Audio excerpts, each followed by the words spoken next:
Bien, vamos a ver entonces imágenes para tener en cuenta la patología del hígado, que es, yo les digo, entre los patólogos no le gusta hacer hígado a la gente, ¿ok? Es muy, parece aburrido, muy... y sí, ¿verdad? Y hay que hacer mucha correlación con la clínica. Si no tener los datos clínicos, les quería sacar una foto de un caso que informé ayer o anteayer, no me acuerdo. El de ayer estaba muy bien planteado por el colega, y era sobre hepatitis autoinmune versus cirrosis oncológica biliar primaria. Y todavía no tenía el anticuerpo del retorno. Entonces, porque si tiene el anticuerpo, el diagnóstico es si es el anticuerpo correcto. Sí tenía el ANA, que es el anticuerpo de antinuclear, ¿verdad? Altísimo. No sé si se acuerdan de la clase, decía que se le daba un punto si era más de 80 la dilución. Este era 1 en 1200, no sé cuánto, o sea, altísimo. Probablemente sea, así le puse, lo que se llama un síndrome de superposición. Un síndrome de superposición es cuando tenés características de una cosa y también de otra. ¿Ok? Existe, eso no les dije, pero bueno, existe, ¿verdad? Sobre todo en estas autoinmunes. Bueno, vamos a ver entonces acá algunos cambios que podemos ver en las imágenes. El de arriba yo creo que es el más fácil que todos conocemos, que es la estatosis. La estatosis es una patología. La acumulación de grasa es un ejemplo de daño celular reversible, pero también se ve, es una manifestación de que hoy en día de que funciona mal el metabolismo.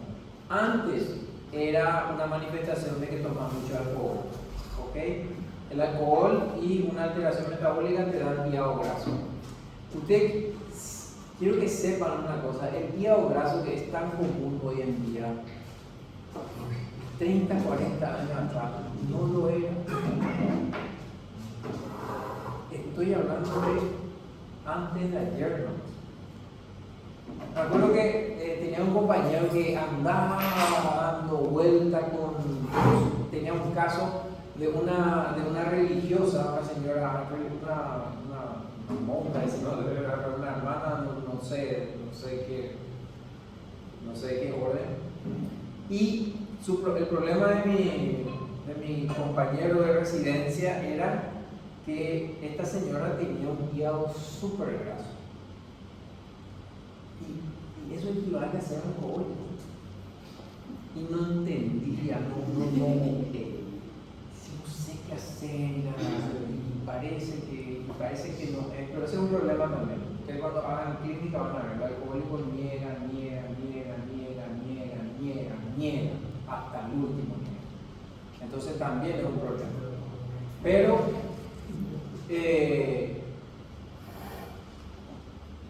y hoy es tan fácil. Hay que ver si no tiene prediabetes, hay que ver si no tiene diabetes, y ya está.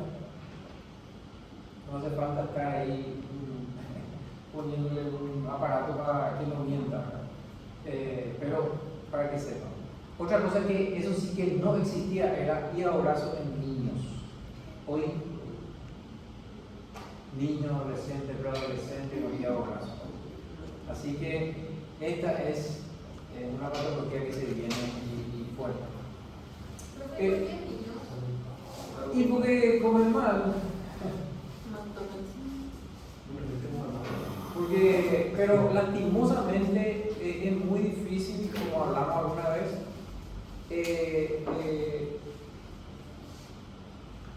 todo es ahora muy modificado, todo. Y es muy difícil conseguir algo que no lo sea. Y bueno, pero los niños, claro, la bebida azucarada, no hace falta ser un genio. Yo les puedo mostrar estudios en los cuales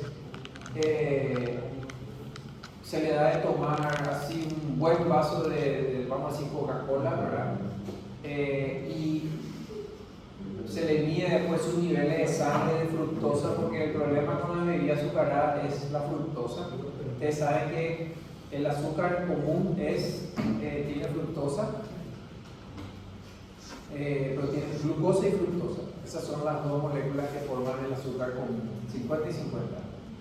El azúcar común, ¿cómo se llamaba? Sacarosa. Y sacarosa. Y un gran descubrimiento que hizo la industria alimenticia fue el famoso azúcar del maíz, ¿verdad? Del jarabe de maíz. Y esa era un azúcar más barata que el azúcar común y que tiene 55 de fructosa y 45 de glucosa. O sea, más fructosa que la glucosa. Y el problema de la fructosa te da un sabor muy dulce, más dulce que la glucosa. La fructosa no sube el azúcar en sangre, porque vos cuando te medís el azúcar en sangre, vos te medís la glucosa. La fructosa no se mide, pero existe la fructosemia, pero no se mide. La fructosa increíblemente no altera la insulina, pero metabólicamente produce más daño que la glucosa, porque la fructosa se metaboliza en gran parte, antes se decía 100%, pero usted sabe que no es 100%, pero en gran parte en el hígado. Y el metabolismo de la fructosa es un poquito diferente del metabolismo de la glucosa. Y esto es viejo, lo que le digo yo es viejo. La fructosa ya en la década del 60 se sabía que cuando tiene dos diferencias grandes con el metabolismo de la glucosa. Una diferencia es que la glucosa la célula entra y empieza a degradar la glucosa, y con la degradación de la glucosa se produce ATP. Se consume ATP. El ATP se produce cuando va a la mitocondria, pero en la descomposición se pierde ATP, se pierde. Pero en el metabolismo de la glucosa hay mecanismos que frenan eso, y que si por algún motivo se está como que perdiendo mucha energía, entonces se suspende eso, se frena. La fructosa no tiene ese freno. Entonces, si la célula ve fructosa, empieza a descomponer. Y en esa descomposición quema ATP, ¿verdad? Y no hay freno. Entonces, la fructosa, si vos le das un poquitito, se usa todo. Si le das mucho, se usa todo. Y la célula pierde energía, pierde ATP. Literalmente pierde ATP. En vez de ganar, pierde. Y uno de los problemas del consumo excesivo de fructosa es que se altera el metabolismo del hepatocito y empieza a acumular grasa. Entonces, la fructosa, las bebidas, esas así. Y lo otro es, no es lo mismo comer algo lento que tomarte un vaso de coca, ¿verdad? Que rápidamente llega al sistema, rápidamente. Entonces, hay una serie de cosas. Y después, hay estudios que muestran que los niños obesos, comparados con los niños normales, se les da a todos de tomar la misma cantidad de bebida azucarada. Y el obeso absorbe más rápido aún la fructosa. O sea, ya tiene preparado el mecanismo enzimático a nivel intestinal para absorber más rápido. Y una serie de cosas, re interesante. Bueno, esta foto de acá abajo muestra colestasis, pero que sería representado por la acumulación de bilis en estos lugares. Y acá estamos mostrando patrones morfológicos, vamos a decir. Otro patrón morfológico sería cuando en vez de tener grasa tenemos líquido en el hepatocito, y eso es la balonización o cambio hidrópico. Y recuerden, los dos tipos de lesiones reversibles son el cambio hidrópico y la esteatosis. Esto sería una esteatosis. Acá cuando es redondito es esteatosis. Bueno, esto es para tener en cuenta cambios que se pueden ver. Bueno, otra patología que podemos ver sería la apoptosis, que está representado por esta célula de aquí, en este caso, condensación, pérdida del núcleo. Acá estas células están yendo y esta ya prácticamente perdió el núcleo. Esta es la forma más típica de ver necrosis en el hígado. ¿Por qué? ¿Por qué muere el hepatocito en la hepatitis? Porque el sistema inmune la ataca. ¿Cómo matan las células del sistema inmune? Induciendo a la apoptosis. ¿Ok? Induciendo a la apoptosis. Los linfocitos CD8 y los NK. Bueno, la necrosis en puente es un término que usamos para indicar el grado más severo de actividad en una inflamación. El grado más severo. ¿Okay? La actividad es mínimamente activa, levemente activa, moderadamente activa, y el severamente activo es cuando ya hay necrosis en puente. Es muy difícil ver, esta es la zona de necrosis, porque todo es rosado. Si tuviésemos tricrómico íbamos a ver mejor, porque ahí vamos a ver dónde están los hepatocitos y dónde no están los hepatocitos.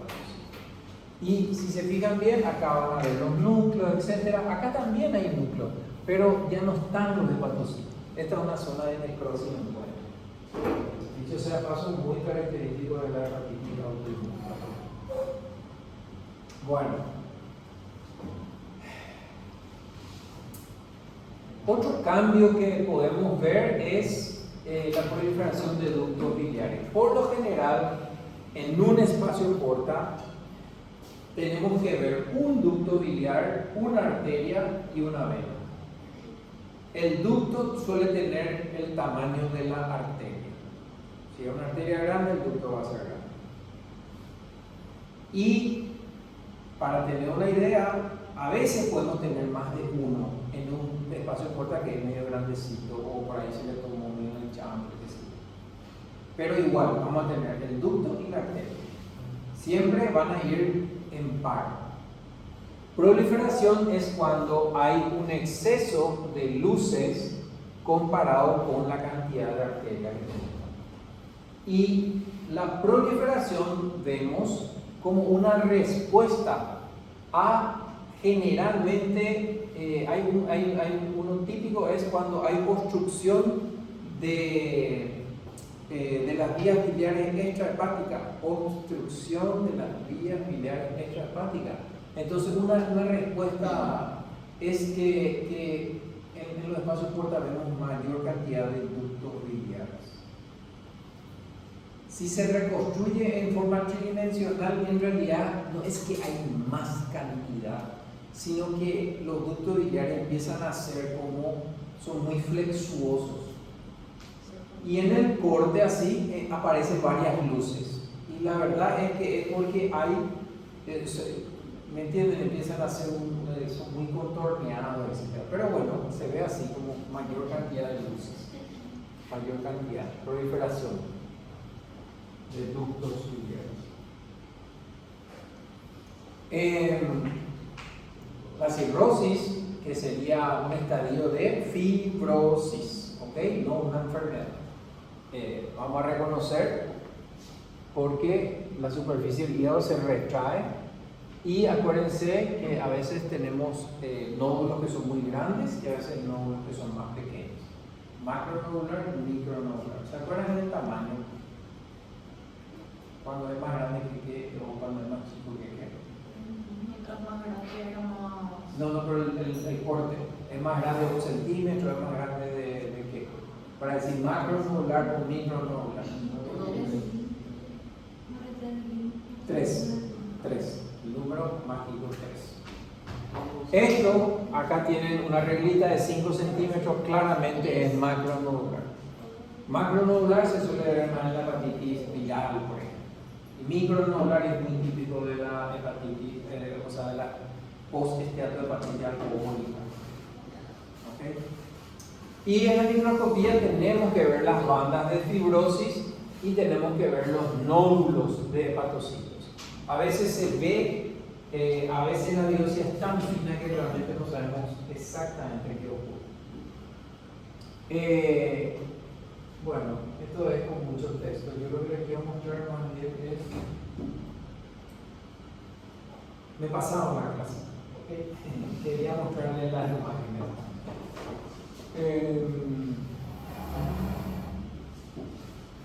Bueno, este esquemita nos muestra una diferencia que puede haber entre un cuadro de infeccioso agudo y uno crónico. Esta es la vena central, tenemos las trabéculas y allá tienen el espacio porta. La imagen de la izquierda es hepatitis aguda, la de la derecha hepatitis crónica. Primero, agudo y crónico no es por el infiltrado, agudo y crónico es por el tiempo de evolución. El número mágico aquí son 6 meses. Por convención decimos que si alguien tiene una alteración de la enzima hepática o una demostración clara de que tiene una patología en el hígado por más de 6 meses, es entonces crónico. Si es menos de ese tiempo, estamos en la etapa aguda. ¿Okay? A diferencia de otras partes del cuerpo, no es el infiltrado el que determina. Como si, por ejemplo, con la colecistitis aguda tenemos neutrófilo, colecistitis crónica tenemos polimononucleares, mononuclear y fibrosis.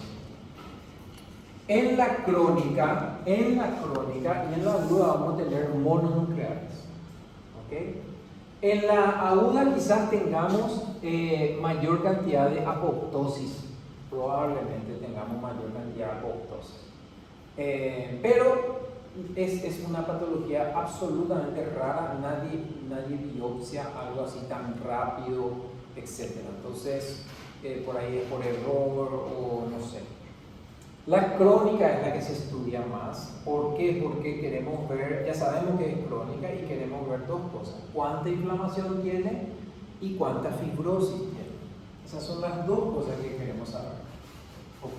Y la inflamación tiene que ver con la cantidad de células que van a encontrar fuera del espacio porta.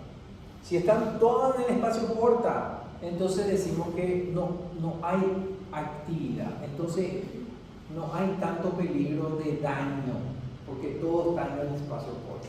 En cambio, si vemos nuestro infiltrado inflamatorio fuera del espacio porta, ahí sí hay posibilidad de que haya daño, y cuando hay daño, hay posibilidad de que haya reparación, o sea, fibrosis. Entonces,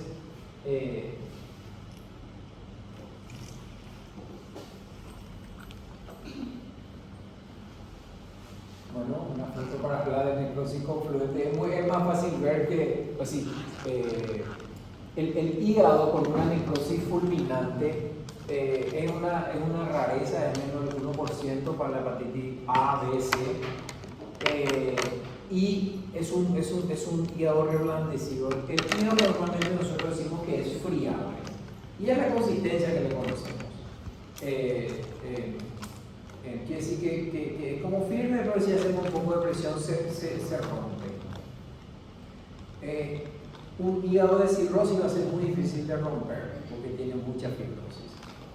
Y un hígado de necrosis fulminante es como, es todo reblandecido. Es como una bolsa que tiene un líquido o semilíquido, así es una cosa, se altera demasiado, ¿verdad? Se licua el tejido por dentro. Es solamente material de autopsia, así que es muy difícil de ver.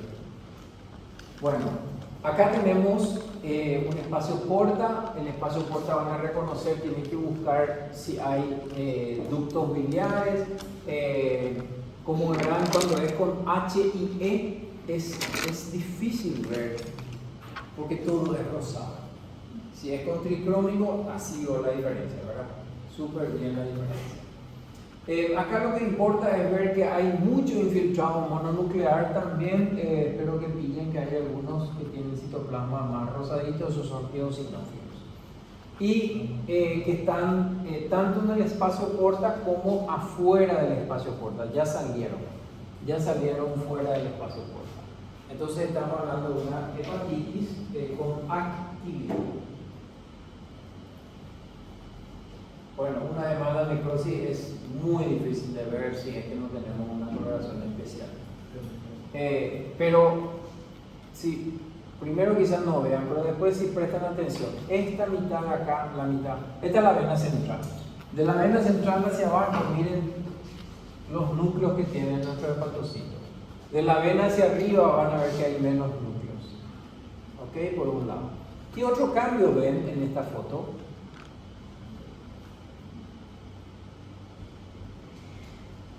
Hay pequeñas manchitas tipo café. Exactamente. Hay colestasis. Hay colestasis. Con respecto a los pigmentos que podemos ver en el hígado, podemos ver colestasis, podemos ver hemosiderina, podemos ver lipofucsina. Entonces todos esos pigmentos y todos se ven más o menos del mismo color con hematoxilina y eosina. Yo no estoy viendo así, no. A ver, bueno, este está un poco más lindo. Para poder nosotros decir que esto es crónico, tenemos que tener el dato. Si yo veo la foto nomás, no sé, puedo sugerir si quiero, pero si no tengo el dato, no. Tengo que tener el dato clínico. El infiltrado es mononuclear. El espacio es porta. Aquí hay un ducto biliar, acá hay otro ducto biliar. Claramente vemos que nuestro infiltrado no solamente está llenando, vamos a decir, el espacio de porta, sino que está saliendo ya afuera, incluso se mete entre los hepatocitos. Acá hay acúmulos, allá. Entonces, esta es una hepatitis, vamos a decir crónica, porque es más de 6 meses, activa. ¿Okay? El mensaje es que acá hay actividad.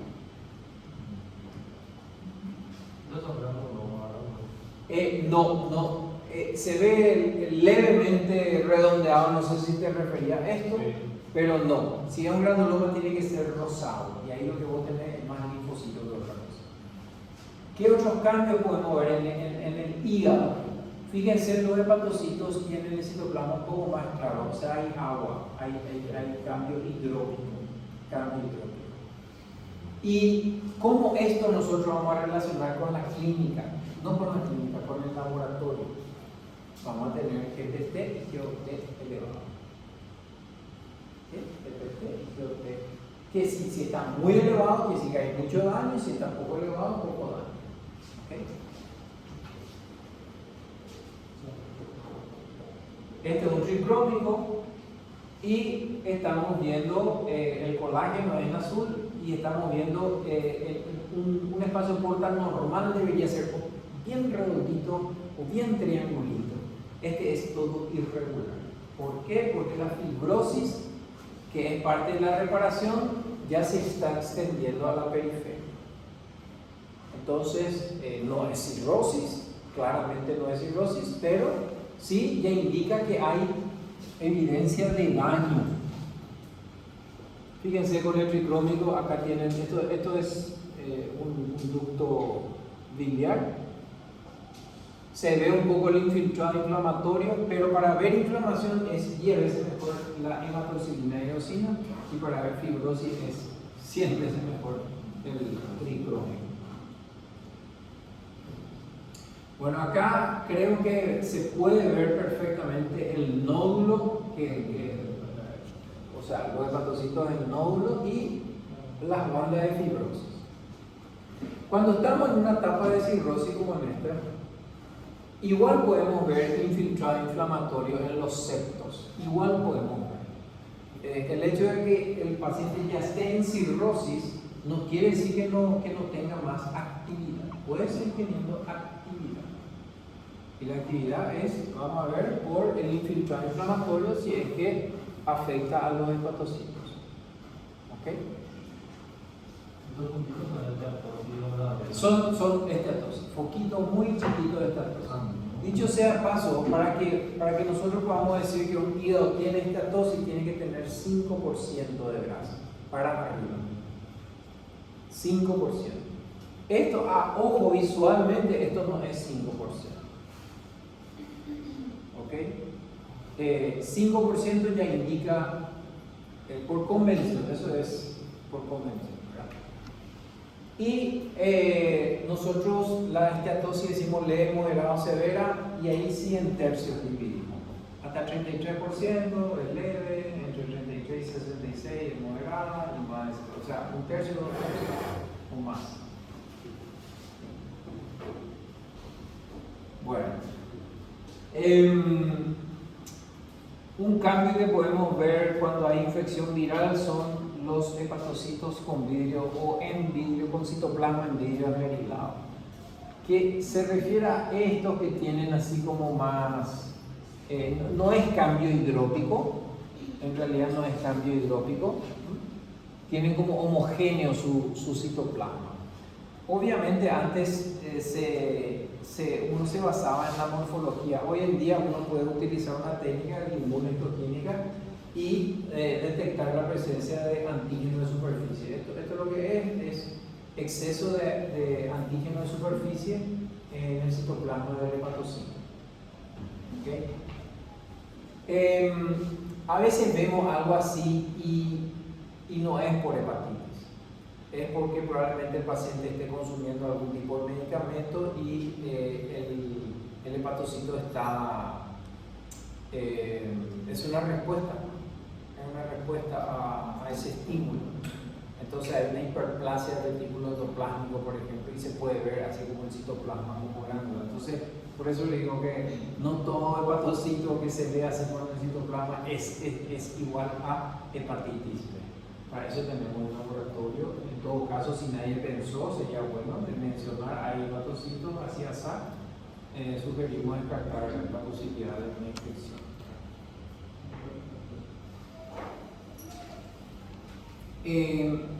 Dijimos que las hepatitis, tanto la B como la C, no se pueden distinguir específicamente, excepto el virus menino.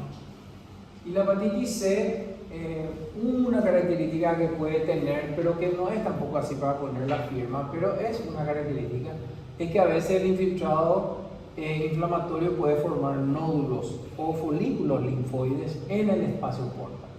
Y lo otro que puede producir es un poquito de esteatosis, pero un poquito, así como se ve acá. Son así datos medio suaves, vamos a decir, o sea, no alcanza para decir que la hepatitis C y hay que demostrarlo. Pero útil si es que uno no pensó y entonces, bueno, ¿saben qué? No chequeaban la hepatitis, vamos a ver que sí. Bueno, acá otro ejemplo de un infiltrado del espacio porta, y en este caso muchos son linfocitos, pero de repente tenemos algunos que son plasmocitos, como esto de acá, esto de acá. Cuando teníamos plasmocitos, ¿qué patología era que le decía que teníamos que pensar? Plasmocitos produce anticuerpos, inmunoglobulina, autoinmune, era una competencia. Muy bien. En peripolesis era otra característica de la hepatitis autoinmune, y en la flecha le está mostrando, si no recuerdan, la peripolesis era la presencia de linfocitos en el citoplasma de la célula, en el citoplasma, dentro del citoplasma. Ahí. ¿Okay? No está entre las células, está en el citoplasma. Después, otro cambio que estamos viendo es claramente cómo están más grandes y con el citoplasma claro, o sea, cambio hidrópico. Y había otra característica que veíamos en la hepatitis autoinmune, que era cuando forman una especie de roseta, una especie de acino. Entonces, esos son algunos datos que ayudan a pensar en una posible hepatitis autoinmune. hígado graso. Con respecto al hígado graso, esto va cambiando de nombre. Antes era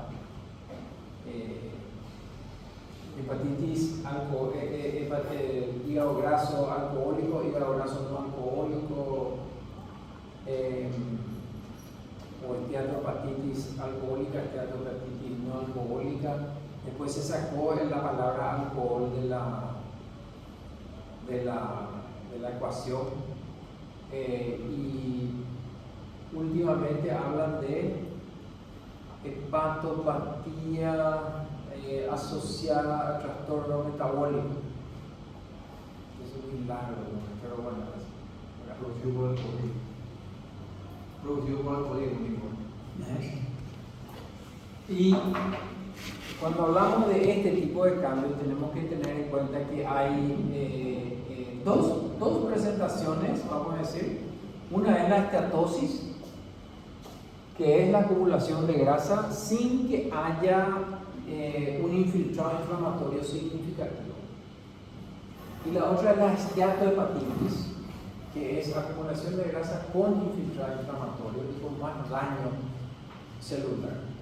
Entre las dos enfermedades, las dos pueden tener fibrosis y pueden pasar a la cirrosis, que es lo que no queremos, ¿verdad? De las dos, la esteatohepatitis es la que más va a producir cirrosis que la esteatosis, pero igual la esteatosis puede producir. Antes se pensaba que era una especie de secuencia: hígado normal, acumula grasa, después inflamación y después cirrosis. Hoy se sabe que no hace falta que siga esa secuencia, que parece lógica. Uno tiene grasa, después hace inflamación y fibrosis y después la cirrosis. No, puede ser como está en el cuadro, ¿verdad? Del hígado graso saltar ya a la cirrosis. Esto es después de muchos años, esto no es en un mes o menos. Y o de la esteatohepatitis saltar a la cirrosis. Cuando hablamos de hígado graso nos referimos a esto. Acá tienen un hígado normal que tiene un color así como un marrón rojizo normalmente, y este que ya es claramente más amarillento es un hígado graso. Es más pesado, es más blando.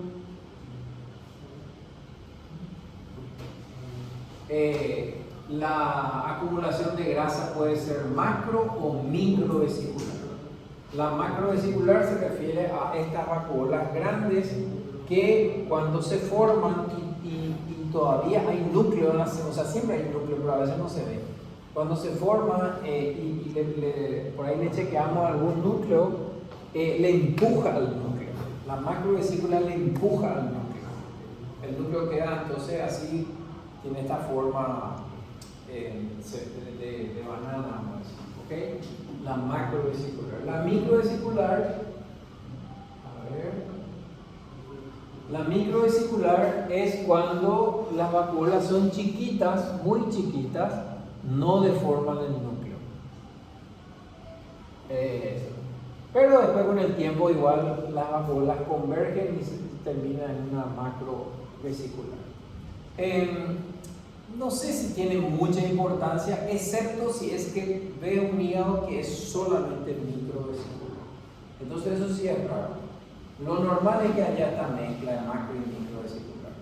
Pero si es solo microvesicular, puede ser que sea, pase o sea, la otra en la clase ni no habrán visto, pero no sé si escucharon el síndrome de Reye alguna vez. Síndrome de Reye. Es una hepatopatía que se produce en niños si consumen aspirina en algunos niños. Por eso es que a los niños no se les da aspirina si están con fiebre. Por la poco probable pero real posibilidad de que haga esa hepatopatía. Y cuando es así, es un microvesicular lo que se ve. Es súper raro. Bueno.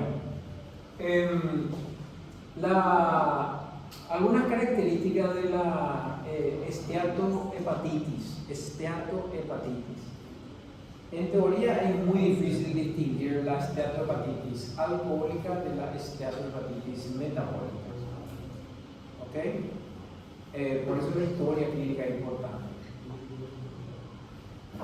El esquemita que tienen acá a su derecha, esta es una foto que saqué del Ruby. Es un libro de patología lindo también, pero tiene esquemitas así, ¿verdad? Y quiero que se fijen en el infiltrado que se ve en el esquema, en el dibujito. ¿Okay? El espacio porta está abajo, la vena central está arriba. Estos son linfocitos, en verde están los macrófagos y estos son neutrófilos. La esteatohepatitis es, no voy a decir único, pero es la causa principal de ver infiltrado por neutrófilos en el hígado.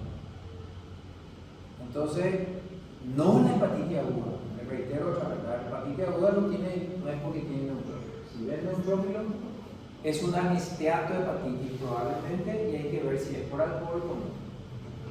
¿Okay? Y entonces el infiltrado neutrofílico, que si ven el mundo real es re difícil, tienen que atender mucho, no es como se ve acá, pero estos son nuestros neutrófilos, fíjense, estos son nuestros neutrófilos. Ahí están. Existen. Bueno, ¿qué otros cambios vamos a ver en esta patología?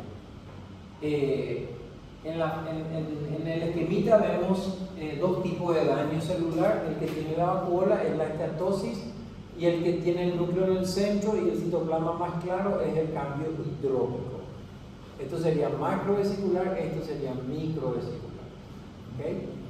Y un cambio que es importante porque van a escuchar y solemos preguntar en el examen y eso es, estos hepatocitos que están allá tienen acumulación de proteínas en el citoplasma, eso se llama hialina de Mallory o cuerpo de Mallory. ¿Eso que está rojo? Y corresponde a esto que está siendo señalado por las flechas. Acá tienen un hepatocito y en su interior tienen ese material rosadito. Esos son filamentos de citoqueratina que están mal plegados y que no pueden ser digeridos ni degradados y se acumulan. ¿Okay? Entonces se ve en este tipo de patología, en la esteatohepatitis, ya sea por alcohol o sin alcohol, o sea que no sirve tampoco para definir. Y la otra condición en la que se puede ver es si hay una colestasis muy importante. Colestasis, retención de bilis. Bueno, entonces si miramos nuestra biopsia acá, vemos un desarreglo de la arquitectura, vemos que hay hepatocitos que están yendo a la muerte, parece, por apoptosis, vemos que hay cambio hidrópico, vemos que hay hialina de Mallory. Generalmente donde está la hialina de Mallory el citoplasma está más claro también, como se ve acá en esta foto.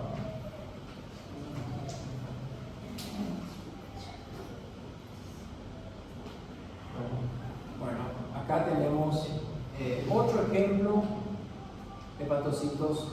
Acá lo que más llama la atención es el cambio hidrópico y algunas esteatosis. A ver, estoy buscando. No estoy viendo mucho los neutrófilos.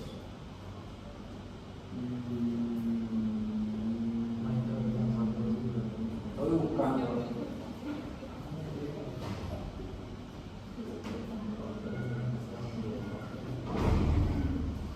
No, acá por lo menos no es muy evidente los neutrófilos. No le estoy viendo. Estoy viendo cambios celulares. ¿Cómo sería ese macrovesicular y microvesicular? Macrovesicular es cuando la vacuola empuja al núcleo. Y microvesicular es cuando las vacuolas son tan chiquitas que todavía no deforman el núcleo. Pero no confundan la vacuola con el edema en la célula. Acá lo que más hay es edema. Lo que más yo veo acá es edema. Esta sí es una microvesicular, este chiquitito. Macro es este.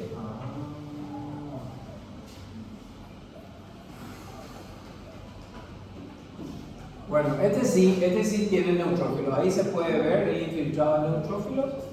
Acá todos estos son neutrófilos.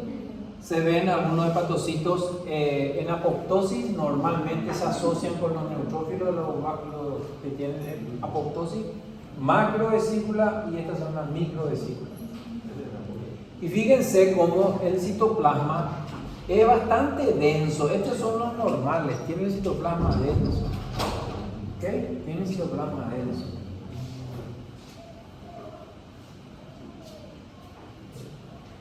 Este parece que es la misma foto. Vemos la esteatosis. Algunas células que tienen el citoplasma muy picnótico, parece que van a ir a la apoptosis. Y después, ¿qué era esto? Hialina o cuerpo de Mallory. Muy bien, muy bien. Bueno, el tricrómico deja ver lo que no se ve con el HE, y una característica de estas esteatohepatitis es la que, a ver, en la fibrosis que vemos en la hepatitis por viral, etc., la fibrosis empieza en el espacio porta, o es más importante en el espacio porta, y a partir de ahí se va. En el alcohol y en la hepatitis por metabólica, vamos a decir, la fibrosis tiende a empezar en la vena central y produce estas fibras de colágeno que no están normalmente en el hígado y que le rodean a los, como si fueran alambre de gallinero, le rodea a los hepatocitos. Es muy característico eso. Ok. La cirrosis alcohólica, imagínense, esto ya le hice lo alcohólica, sería una cirrosis asociada a esteatosis, si es que sigue bebiendo el paciente, por eso se ve el hígado amarillo y nodular. Pero si deja de beber, va a desaparecer la parte amarilla y nos vamos a quedar con la cirrosis. ¿Ok?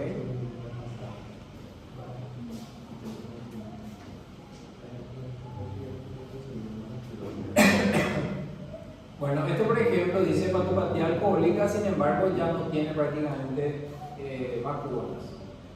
Eso es porque vos cesás y desaparece la esteatosis.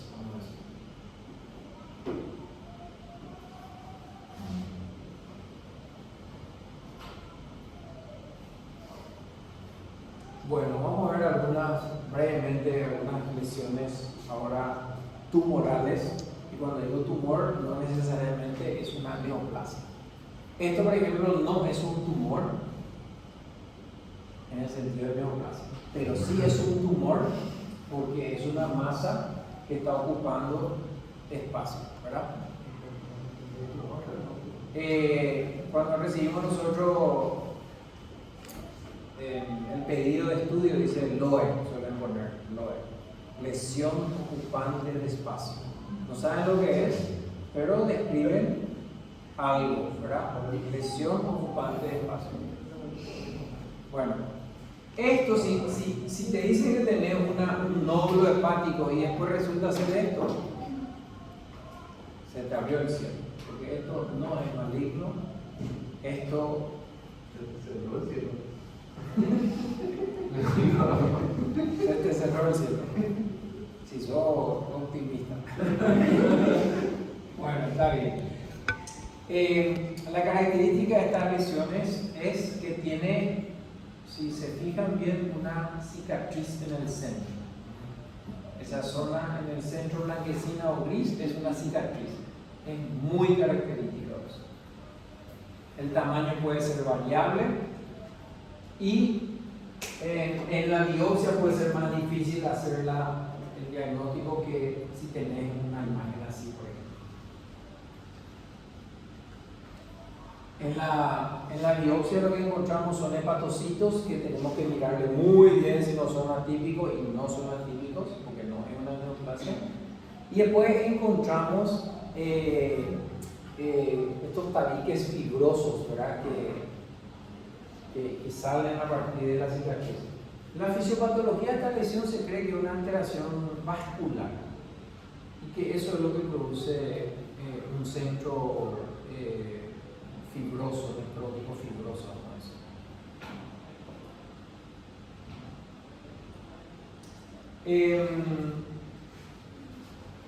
Después tenemos los tumores primarios del hígado y tenemos los benignos, tenemos los malignos y vamos a referirnos solamente a los que son originarios del epitelio hepático. Tenemos el adenoma hepático. El adenoma es, como diagnóstico diferencial, tiene tanto la hiperplasia nodular como el hepatocarcinoma. O sea, tiene como diagnóstico diferencial esa lesión que no es ni siquiera neoplásica y una lesión neoplásica agresiva, que es el hepatocarcinoma o carcinoma hepatocelular.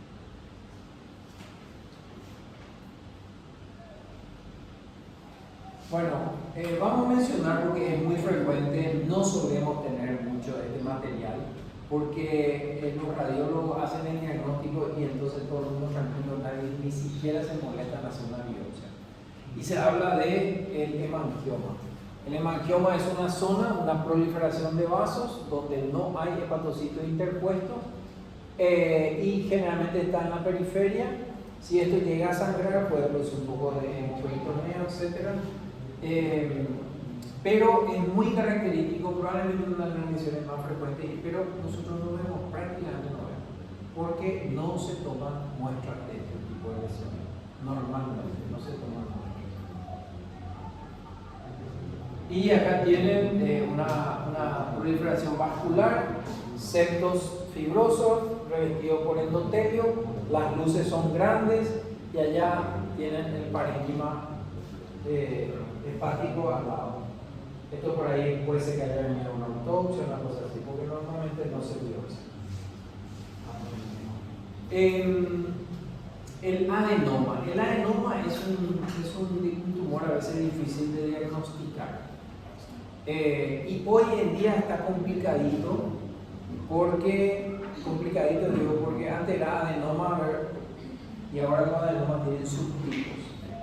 Y los subtipos tienen que ver con alteraciones genéticas. Y la demostración de estas alteraciones hace la diferencia entre los subtipos. Y eso no se puede hacer, no podemos hacer tan fácilmente.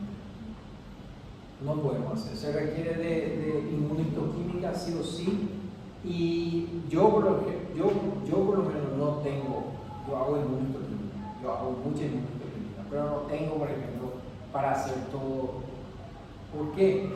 Porque la lesión es poco frecuente, el reactivo es caro y comprar y antes de usar ni siquiera un cuarto del material de tu reactivo que usas ya vence. Entonces y tampoco no es muy práctico, ¿verdad? Y eso también nos ocurre, por ejemplo, con tumores de la hipófisis. Para hacer un diagnóstico de tumor de la hipófisis, tenés que usar por lo menos 5 anticuerpos, ¿okay? Que solo se usan para eso, para esa patología. Y si tenemos 5 casos en todo el año es mucho. Entonces, cada anticuerpo puede durar muchísimo y cuesta muchísimo y necesita un juego de 5 para hacer el diagnóstico de una patología que no es frecuente.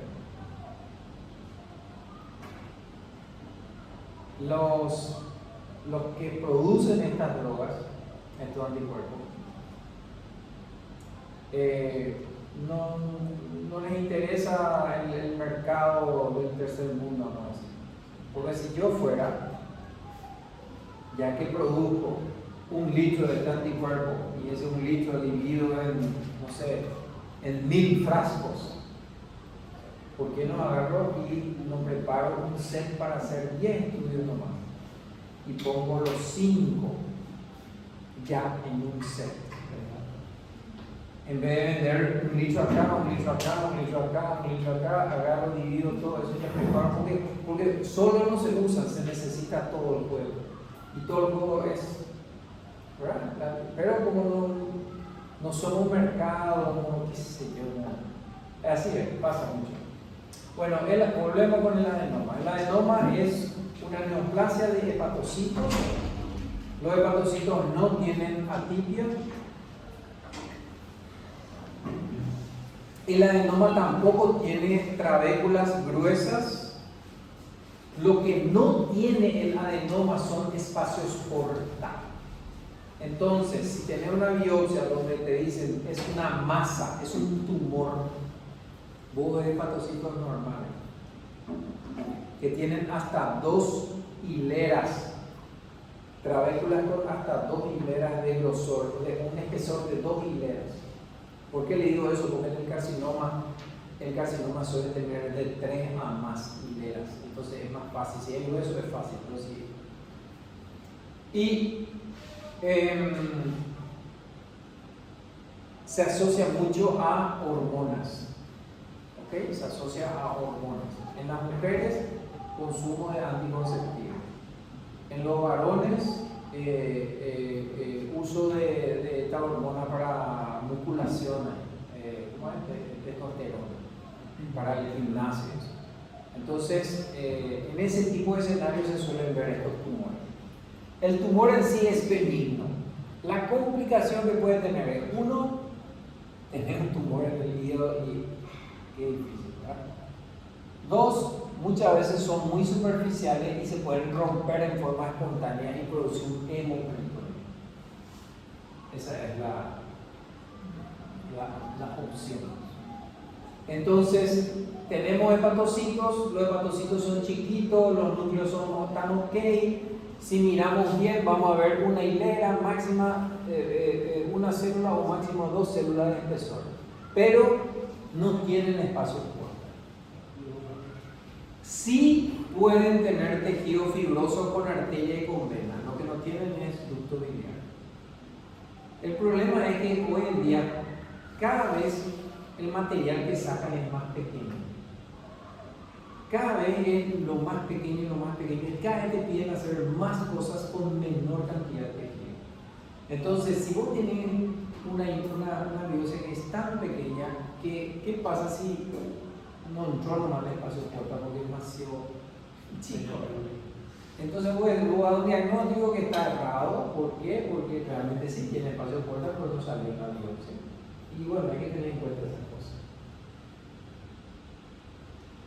¿Y cuál es el peligro del adenoma? Pues hay varios tipos, le dije, moleculares, y hay algunos que tienen un riesgo más alto de convertirse en un hepatocarcinoma. El hepatocarcinoma no es una joda, realmente es un tumor muy agresivo, muy agresivo. Bueno, carcinoma hepatocelular o hepatocarcinoma, ¿ok?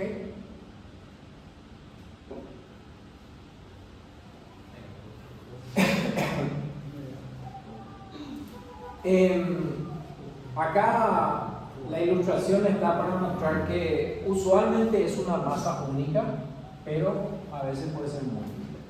Acá prácticamente no vemos el tumor porque está dividido en cientos de nódulos. El hepatocarcinoma, este en particular es muy heterogéneo, tiene áreas blanquecinas, tiene áreas más amarillentas y áreas más oscuras. Esto probablemente refleja necrosis y hemorragia. Algo que sí vamos a ver en los hepatocarcinomas es que pueden tener bilis, pueden ser verdes, ¿ok? Pueden ser verdes. ¿Por qué? Porque el hepatocito produce la bilis, ¿ok? Y otra cosa que usualmente no tiene el hepatocarcinoma es fibrosis. No tiene fibrosis, ¿ok? Entonces es muy friable, es un tumor friable. Parece benigno porque está súper encapsulado. Bueno, entonces hay otra cosa, voy a volver a yo creo que no me queda claro, me parece que no hay cirrosis acá, pero frecuentemente los hepatocarcinomas se originan en un ambiente de cirrosis, frecuentemente. Por eso un paciente con cirrosis, además de las complicaciones que puede tener por la cirrosis, es una bomba de tiempo porque puede desarrollar un hepatocarcinoma. Y ahí sí que ya no hay mucho que hacer. ¿Ok? Entonces hay que controlarlo con imágenes, con tomografía. Lo otro que les quiero decir es que no es anormal en un hígado cirrótico ver un nódulo que sea un poquito más grande que otro. Y hoy en día estos tumores se diagnostican por tomografía, ni siquiera no se le hace más biopsia. Le siguen al paciente y ven que hay un nódulo que tiene 2 centímetros y dicen, este es un hepatocarcinoma, ya está. Y ya directo a tratamiento, sin hacerle una biopsia. ¿Ok?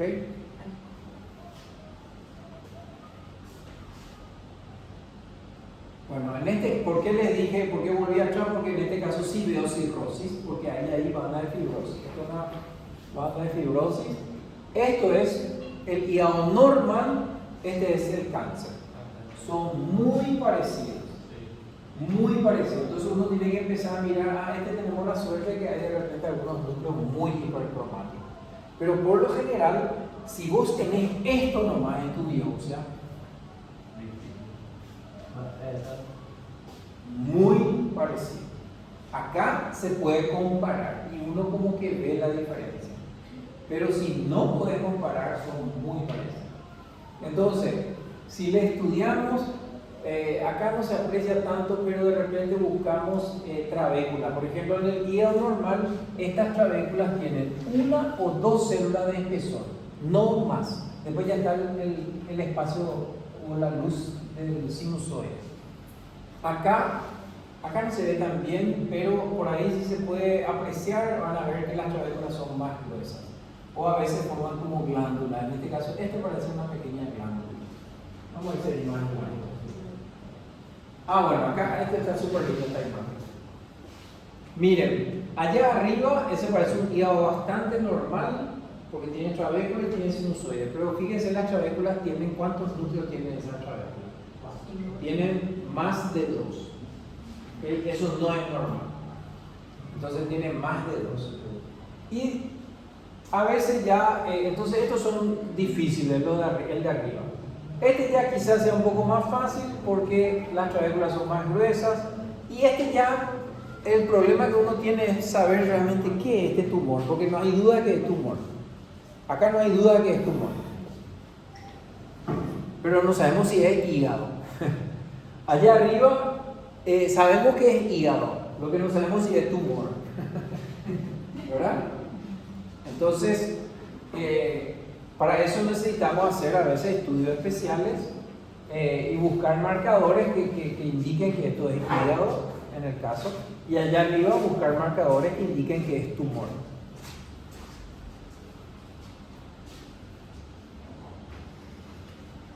Bueno, el otro gran tumor que vamos a encontrar en el hígado es el que se origina de los ductos biliares. Y con esto voy a terminar. Los ductos biliares. En este caso creo que mal que mal vemos que está lleno de ductos biliares, parece, ¿verdad? A veces no es tan fácil, pero en este caso, no sé si a mí nomás me parece, pero está lleno de glandulitas. Una enorme diferencia con el hepatocarcinoma es que ven acá que no tienen el hepatocarcinoma. Acá hay mucho. Muy bien, fibrosis. El colangiocarcinoma tiene mucha fibrosis. Y por lo tanto, macroscópicamente, ¿qué color vamos a ver? Cuando hay colágeno, cuando hay fibrosis, blanco, muy bien. Entonces, si tienen un tumor blanco en el hígado, piensen en colangiocarcinoma. Si tienen un tumor verde, piensen en hepatocarcinoma.